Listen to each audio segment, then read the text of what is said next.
Warzone has gotten really sweaty. The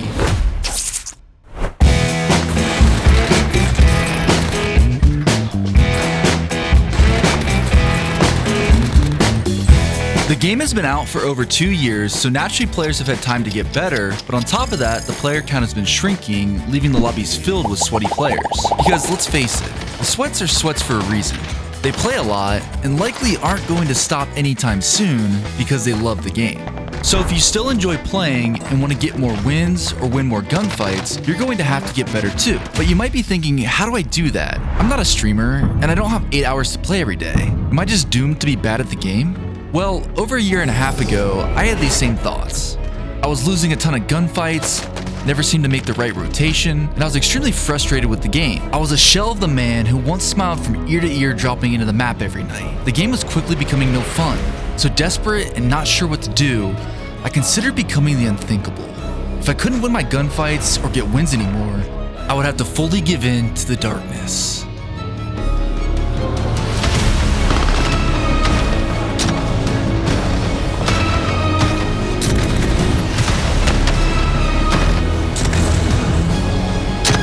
Then I thought, no way am I going to do that. I'm going to figure this out. So that's what I did. I was able to improve from having less than a 1 KD in March of 2020 to dropping 30 kill games on Rebirth Island. Even though I had a full-time job, I figured out a way to maximize my improvement in as little time as possible through an effective practice routine.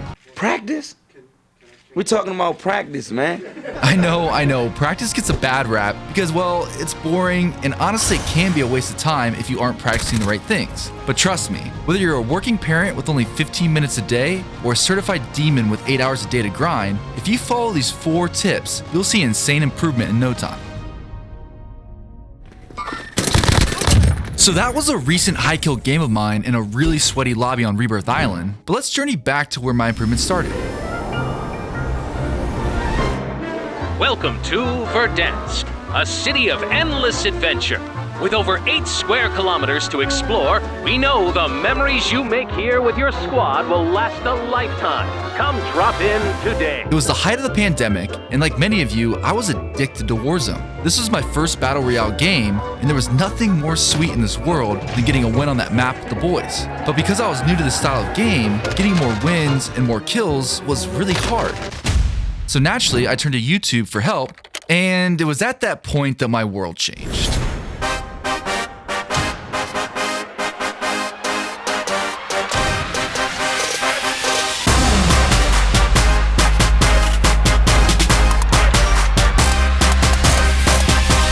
You see, I knew that there were players better than me, but I didn't realize how much better.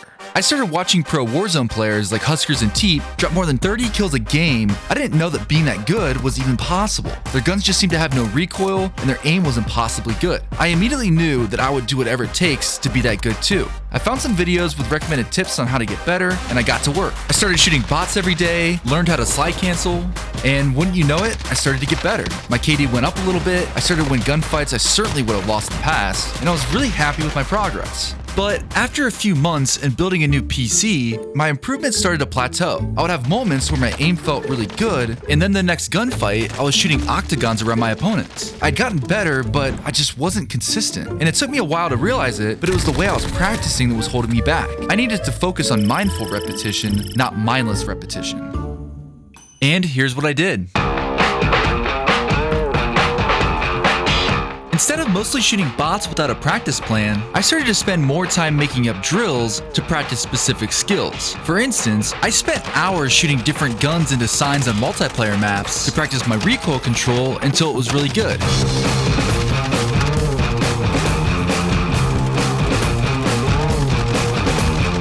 And I spent hours on top of Euphrates Bridge shooting bots to practice the long distance tracking skills that I would need in Verdansk.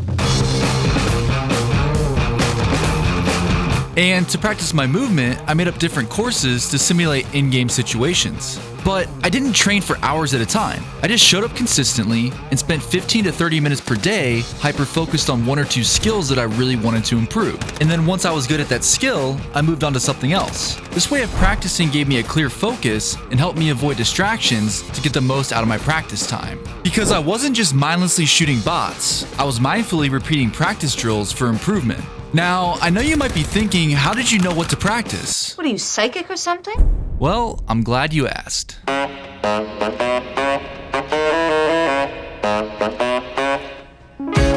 It was pretty obvious that I needed to work on my aiming, so I started with that first, and as I got better, I actually started recording my gameplays because I thought I was going to start dropping high kill games and hitting sick clips all the time. Yeah, I was a little ambitious. But my foolishness actually worked out in my favor because when I started to watch back my game footage, I quickly saw that my movement and aiming weren't nearly as good as the top players. I was a decent player, but I constantly put myself in bad situations and didn't have the gun skill to fight my way out. So I started recording myself every day, and I would watch back my deaths from the previous game as I was queuing into a new game. And I would ask myself questions like, could I have made a better rotation? Did I overcommit to that gunfight? Is my centering as good as Aiden's? Oh, what are you, nuts? Okay, I wasn't delusional. I knew my gameplay wasn't nearly as good as Aiden's. I mean, not even close. But by asking myself these questions and comparing myself to really good players, I got better and better myself. But why? Well, it's the same reason athletes watch film to prep for the next game. You can identify patterns of information and store it in your memory, which allows you to respond quickly to different situations in an actual game. If we analyze that last death of mine, we can see that I quickly down the first player, get the full, and then immediately get challenged by his teammate and lose the gunfight. Now, if we reflect on what I could have done different, sure, I could have hit more of my shots, but more importantly, I shouldn't have focused on getting my full kill. Instead, I should have anticipated his teammate pushing me, and I should have pre-aimed the door. So having reflected on this, I can now create a plan of action to do better in the next game. For example, I can practice shooting bots and immediately flick to another target, which helps train my brain to do so when I'm in a match. Or I can simply jot down a note to remind myself before I start playing every day. And over time, by repeating this system or feedback loop is how I develop my game sense. And the great part about it was I mostly did this review during the downtime between matches, so I was also saving myself time. But the only reason I was able to do all of this was because I started recording my gameplay, even though it was kind of by mistake. We don't make mistakes. We have happy accidents. And using these two tips, my skill level exploded over the next few months. I switched to playing Rebirth Island because of the hacking problem on Verdansk, and I started to see improvement in every part of my gameplay. My aim was feeling consistent, my movement was getting really smooth, and my reaction time was quicker than ever. I was finally feeling confident in my gameplay, and this confidence led to me dropping my first 20 kill game on Rebirth Island. I can't even begin to describe that feeling. All the hard work, all the time spent practicing over the past year, it had finally paid off. I felt just like the pro players I watched on YouTube, and I knew that nothing could stop me now. I'm the king of the world! But you know, as they say, the good times, they don't last forever. Instead of taking a moment to enjoy this accomplishment, I went right back into the matchmaking gauntlet. I had finally gotten a taste of success on Rebirth Island, and I was desperate for even more. I thought that it was going to be easier to get more high kill games now that I'd proven to myself that I could do it. But boy was I wrong. Days turned into weeks, and weeks turned into months, and no matter what I did, I just couldn't get another 20 kill game. And each day my frustration grew just a little bit more. It just didn't make any sense. I was winning most of my gunfights and making smart plays, but despite getting really close several times, it was just never enough. I became so obsessed with this one goal that eventually my frustration began to completely take over. None of my deaths were my fault anymore. It had to be the game. The servers were too laggy, players camped too much, my lobbies were way too hard. I just couldn't do it, and it was driving me insane.